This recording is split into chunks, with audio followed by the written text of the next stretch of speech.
I'm Danny Quinn, and welcome to the latest episode of First Impressions. On tonight's episode, it's a pirate's life for me as I review the latest installment of the Pirates of the Caribbean franchise, Dead Men Tell No Tales. Or, as it's known in the UK, Salazar's Revenge for some odd reason. The son of Will Turner, Henry, played by Brenton Thwaites, is trying to find a way to break the curse of his father, who is still throwing souls aboard the Flying Dutchman, and his efforts lead to him meeting the legendary pirate, Captain Jack Sparrow, played by Johnny Depp. However, Jack is kind of down on his luck in this new entry, and has inadvertently released an old enemy of his, the infamous pirate hunter, Salazar, played by Javier Bardem, who is now out for revenge. So it's basically a race against time for Jack, Henry, astrologist Karina, played by Kara Scodelario, and Jack's crew to find the trident of Poseidon before Salazar does. And if that's not enough, the Royal Navy is also on their ass because they think Karina's a witch, Henry's a coward who attempted a mutiny, and Jack Sparrow is, well, Jack Sparrow. So the first Pirates of the Caribbean had a lot going against it back when it came out in 2003. It was based on a theme park ride. Many were taken aback by how Depp looked when they first saw him as Captain Jack Sparrow. The pirate genre pretty much became box office poison after the release of Cutthroat Island. But against all the odds, it ended up becoming one of Disney's most successful films, at a time where Disney was kind of on the ropes. And obviously with the surprise success of the original Pirates of the Caribbean, Disney were quick to make a franchise out of it. However, with each sequel, they gradually got worse. The original Pirates of the Caribbean is a really solid adventure film. Great humour, brilliant special effects, fun action. It's a fun movie and it's highly enjoyable. Pirates of the Caribbean 2 Dead Man's Chest is an enjoyable sequel. It's bigger, but not necessarily better. It's a bit overly bombastic, and the plot is a little convoluted at times. Pirates of the Caribbean 3 at World's End is kind of all over the place in my opinion. The action-adventure stuff is still great, but the plot is a little bit overblown, and it is way too long at nearly 3 hours. Pirates of the Caribbean 4 on Stranger Tides is a movie. Easily the weakest in the series, with a lack of adventure and a lot of wasted potential, unfortunately. And that brings us to the fifth movie, Dead Men Tell No Tales. I'm calling it that because I much prefer it over Salazar's Revenge as a subtitle. But because On Stranger Tides made a lot of money despite being a bit of a bore fest, we're getting another sequel, whether we want it or not! And that brings us to the fifth movie, Dead Men Tell No Tales. I'm calling it that because I much prefer it over Salazar's Revenge as a subtitle. By now, Depp's career is kind of on the ropes, and to say that he has become massively typecast in Jack Sparrow-esque roles over the years is a massive understatement. But can going back to his star-making role help get his career out of the doldrums and get him a much-needed hit? Not entirely, unfortunately. Yeah, I'll admit, this movie isn't bad in my opinion. I enjoyed it overall, but it still falls far short of the original film, and even some of the sequels. Although I will say it's better than On Stranger Tides, by far, because at least there's actually something happening in this movie, and it does have a sense of adventure and excitement that the fourth movie really lacked. There's a lot more fun and imaginative set pieces in this outing, especially in the scene that reintroduces Jack Sparrow at the beginning of the film involving a failed bank robbery.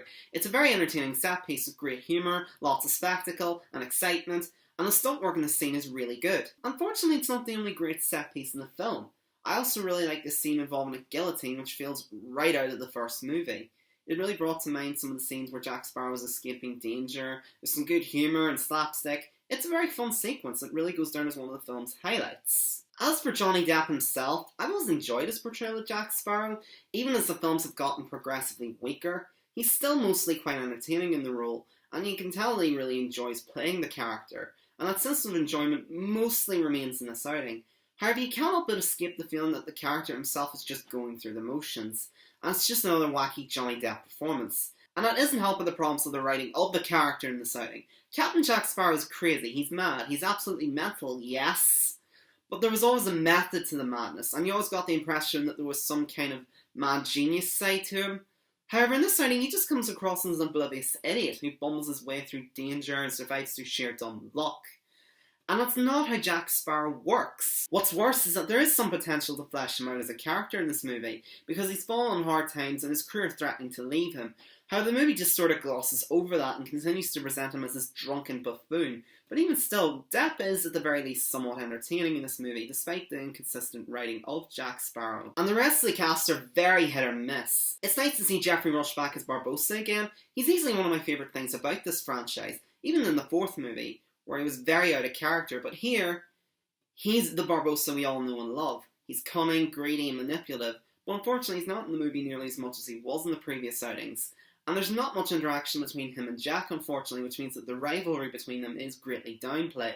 And that's a bit of a disappointment. Evan R. McNally is also back as Gibbs, and I like the character of Gibbs, even if he is usually just there to spout exposition. And I've always liked the relationship between him and Jack, but you can tell in this outing he's just as pissed off at Jack as the rest of the crew is, because they've all fallen on hard times and he's reached his breaking point.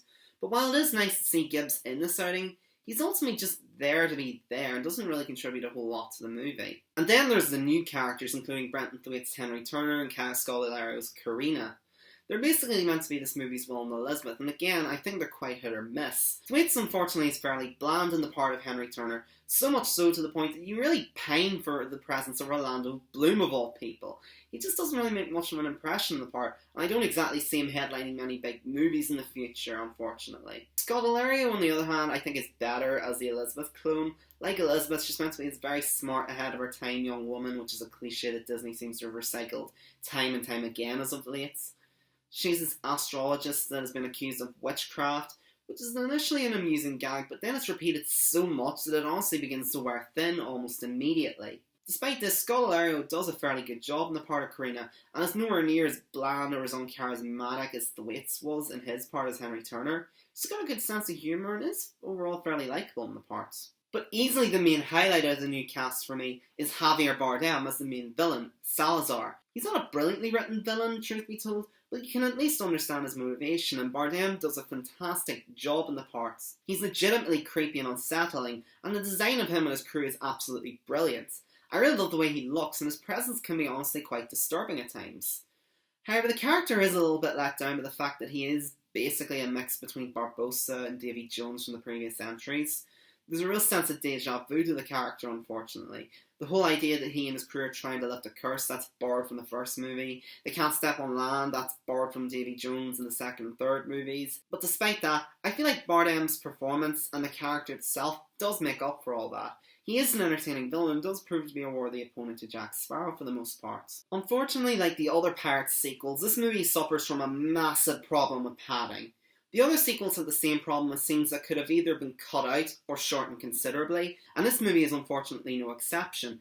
There's this subplot of the Royal Navy, David Wenham as this officer who's basically the Norrington of this movie, and he doesn't make much of an impression in the role, unfortunately. The presence in this film just kind of slows the film down, especially whenever they decide they want to get their hands on the Trident as well, much like how the East India Trading Company wanted Davy Jones' heart in the second and third movies.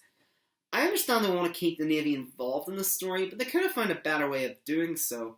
And whenever they show up, they never feel like a legitimate threat to the characters in the same way that the East India Trading Company did in the previous centuries, but more like a mere annoyance. You just want them to go away for a while. It's funny how this is the shortest Pirates of the Caribbean movie at 129 minutes, and yet the pacing of the movie at times feels very baggy, which the whole Royal Navy subplot does nothing to help. On a technical level, the film does look pretty good. The visuals are nice, the production design and cinematography are well done. However, the movie does have a very artificial look to it.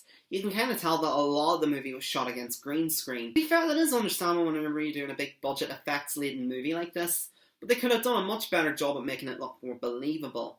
And there's even some scenes that could have been easily shot on location that still look like they were shot against green screen. I think that's another reason as to why the opening heist is one of my favourite scenes in the film, because the entire scene actually looks like it was done practically, and it doesn't look overly fake. And I hate to compare this movie to the original trilogy again, but the effects in those movies still hold up brilliantly, for the most part. Especially the scenes with the Kraken and the Dutchman crew in the second movie. That's some of the best special effects work ever put on film, and it still looks absolutely stunning after all these years. In the end, Pirates of the Caribbean Dead Men Tell No Tales is another case of sequelitis. It's not without its bright spots, and it definitely is a step up from the previous century, but its plot feels like nothing more than a greatest hits compilation of events from previous movies, with its attempts to recapture the Will and Elizabeth dynamic, and Johnny Depp just can't bring much new or fresh to the character of Jack Sparrow, which isn't helped by how he's depicted as an idiot rather than the insane goofball genius he was in previous entries. That being said, the action scenes are still fun, Javier Bardem is incredible as the villain, and the things I like about it do explain the things I don't like so much about it, so I'm going to give the movie a 6 out of 10 overall. If you're a Pirates of the Caribbean fan, you might enjoy it. I'd recommend it over the fourth movie any day of the week, but after this outing, I'm not very sure if we really need another one. And now might be an okay time to actually end the series. although I seriously doubt that will happen. Thank you for watching. I hope you enjoyed this video. I'm going to be back soon with more reviews, but until then, drink up me hearties yo ho. I'm Danny Quinn. Have a pleasant evening.